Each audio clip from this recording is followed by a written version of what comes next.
Shabbat Shalom. It's Friday evening, 8:30. 8:30 and it's still light out. You can tell they do daylight savings here. Yeah, so I think I last made a video for you on maybe Wednesday. I don't know, I'll work backwards. Thursday was transit. So I had to leave at 9 to get to the airport at 11 for my 1 o'clock flight. So I asked Christina to wake me up because she leaves at 8. But instead of waking me up when she left, she woke me up when she woke up. In fact, she woke up at 5:30. She waited an hour. And we decided for once to let the poor dog wake me up. So Basil jumped on me and started getting really excited at 6:30 this Wednesday morning. So that was fun. And then 2 hours in the subway, which was about exactly enough time at the airport. And then... oh, sorry. Then I got on the first flight, which is 9 hours to Moscow, except we waited for half an hour for reasons I'm not really clear on. It wasn't our turn yet, I guess. And then about an hour in Moscow in the airport, and then another 3 hours on the plane to Zurich. On the first flight, they fed us.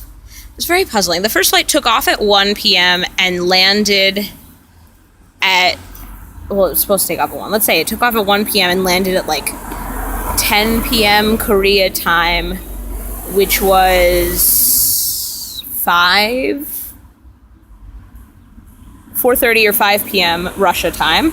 And they served us 2 meals. They were delicious, but it was like, they were both like dinner type meals or lunch. Chicken and beef I had. And then the second flight took off at, it was from like 6:30 to 9 p.m. 6:30 to 8:50 p.m. 6:30 Russia time, 8:50 Zurich time. Middle of the night Korea, I don't even know.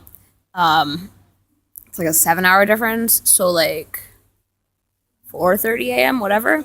And they gave us a card, the menu card that they had given us in the last one was like Russian Airlines. And it said, like, these are the breakfast choices and these are the lunch choices. And then they served us something that was neither of those at a time that was definitely not breakfast or lunch. I don't know. It was a lot of food, but it was really good. On that flight, I had lamb with rosemary. It was really good.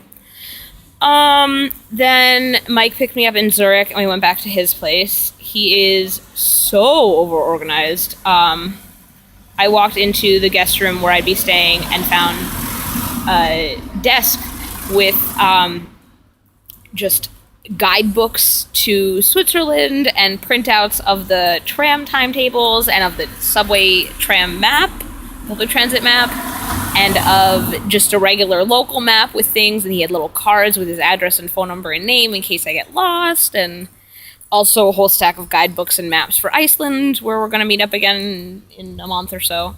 Just so much information, so organized, so much. And then finally at like 1 o'clock their time, this time here, I passed out. After who knows how long awake, because I can't keep track anymore. I've given up. Time zones are not for sissies, and I'm a sissy. Yeah, but I mean, staying up late and waking up late at Christina's, I guess, has been helpful, because I woke up in this morning, I was fine. I took a nap this afternoon, but it felt like a nap kind of day. It wasn't, I don't think it's jet lag.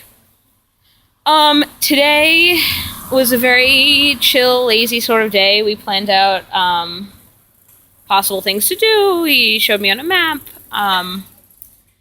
It turns out Switzerland is really, really small. He has a mailbox in Germany that he just goes to. The tram system here goes to Germany. It just goes to Germany. Buying tickets for it is a trick, because you have to, like, I don't know. It was not very clear what you have to do. But it's just, you can take the subway to Germany. The trolley. You can take the fucking trolley to Germany. Or to France. But he advised against that because it's harder to understand French than German. And where the German border people tend to speak also English, the French border people don't seem necessarily to speak French. But there's apparently a tiny little spot with like where you could just be at all three. There's like a plaque, and they're like, walk around this plaque, and you will have walked through 3 countries. So I'm going to do that because of course I'm going to do that. And then we looked at the map and planned a tentative possible 3-day road trip going from here to Italy and Liechtenstein and Austria and back in 3 days. Europe is the most baffling. Like, I don't even understand. What? It's so small. And it's so, you could just go to another country for like lunch. So weird. So then I had looked up some synagogues. It's now Friday evening, so I had looked up some synagogues. This afternoon we went to the grocery store and got me a SIM card and also cheese.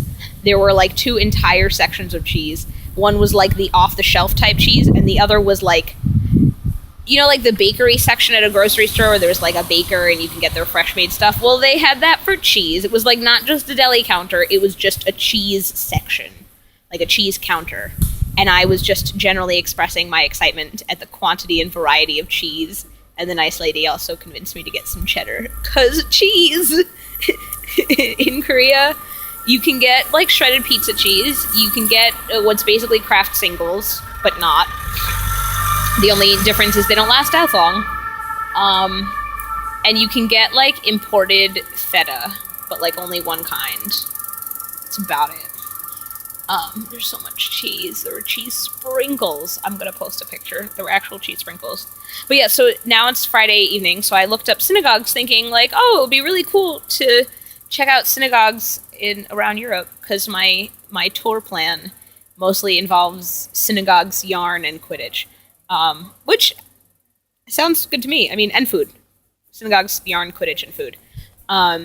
So this one, I didn't realize from the website that it was Orthodox.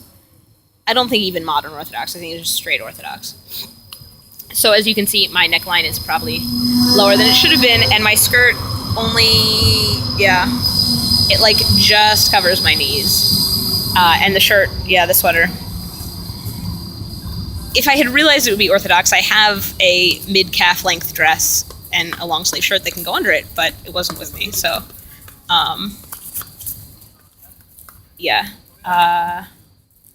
and it was, I got grilled, sort of. A family just walked past me, a dad and 3 boys, and they were looking at me because I was speaking English, but also they were definitely from the synagogue. I'm hiding, like, way down the street in the, like, touristy area. But they couldn't have seen me because I was upstairs in the women's section. The prayer book was in German and Hebrew, which was a trip. They sort of grilled me as I was coming in because I don't look like I belong necessarily there, which is fair. And it seems that everybody just speaks Hebrew with each other, which is also cool. They had some, like, Israeli security guards. We hid my purse because you don't carry anything on the Sabbath. It was fine. It was nice inside. It was pretty. It was not vastly different from anything I'm used to in terms of Orthodox synagogues. Like, it was an Orthodox synagogue. The rabbi wore, like, this round, black, silkish, shiny satin, probably, hat, just sort of that, like, rested on top. It looked like a little puffy cake. It was funny. So now we're at 9 minutes, and I'm going to just sort of wander and see the area and eat some dinner. Hope you're having a lovely week. I love you. Bye.